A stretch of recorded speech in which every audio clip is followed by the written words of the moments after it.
Dalam mempelajari strategic purchasing, kita tidak lepas dari pembiayaan kesehatan. Di dalam pembiayaan kesehatan kita melihat bahwa ini adalah salah satu tombol yang dalam metafora 5 tombol kebijakan yang perlu kita perhatikan. Yang menarik bahwa pembiayaan kesehatan tidaklah tunggal, tapi ada berbagai fungsi di dalamnya. Antara lain adalah fungsi yang disebut sebagai revenue collection, pengumpulan dana. Kemudian fungsi pooling, dana tadi di-pool, ditempatkan di suatu tempat untuk kemudian dipergunakan. Kemudian purchasing. Nah, inilah yang menjadi inti dari atau asal muasal mengapa kita mempunyai pemahaman mengenai strategic purchasing. Kita lihat satu persatu. Yang pertama mengenai revenue kesehatan atau health revenue.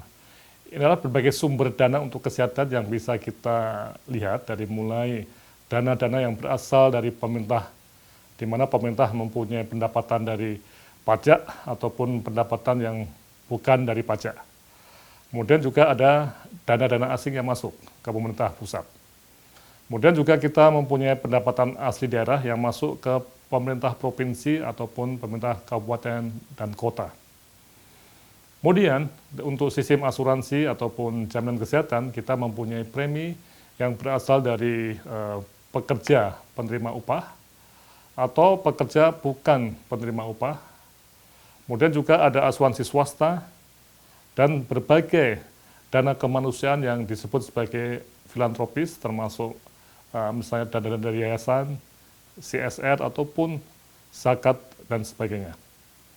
Kemudian jangan lupa bahwa kita masih mempunyai dana yang disebut sebagai out of pocket, yaitu dana langsung dari masyarakat yang masuk nantinya ke sektor kesehatan. Dan ini jumlahnya juga sangat tinggi untuk Indonesia.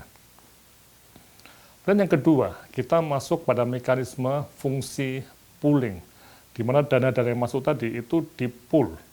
Nah, di Indonesia saat ini itu ada 2 pool besar ya, yaitu Kemenkes dan BPJS. Dulu hanya Kemenkes, tapi sejak tahun 2014 kita mempunyai lembaga baru yang disebut sebagai BPJS yang menjadi tempat atau pool untuk dana-dana kesehatan. Bisa terlihat dalam gambar tersebut, terutama untuk dana masuk dari negara untuk PBI, penerima bantuan iuran, kemudian dana dari PPU, pekerja penerima upah, dan dana PPPU, dari pekerja bukan penerima upah. Nah, ini yang di-pool di BPJS. Namun Kemenkes juga masih mempunyai dana. Juga ada masih pool yang kecil, misalnya BKKBN atau Pemda.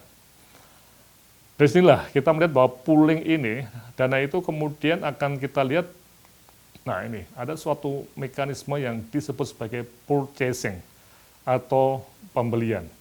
Jadi purchaser adalah BPJS ataupun Kemenkes. Jadi BPJS dan Kemenkes bertindak sebagai pembeli pelayanan yang disediakan oleh lembaga-lembaga pelayanan kesehatan pemerintah dan swasta di dalam level pelayanan dasar atau FKTP dan juga di pelayanan rujukan atau FKTL. Dan inilah yang nanti akan berkembang menjadi apa yang disebut sebagai strategic purchasing. Sekali lagi bahwa strategic purchasing itu adalah suatu komponen atau fungsi dari sistem pembiayaan yang membentuk sistem kesehatan. Masalah di strategic purchasing tentunya akan bisa menghentikan atau mungkin menggagalkan usaha pencapaian tujuan sistem kesehatan. Oleh karena itu, mari kita belajar strategic purchasing dengan memahami dalam konteks pembiayaan kesehatan dan sistem kesehatan. Sekian dan terima kasih.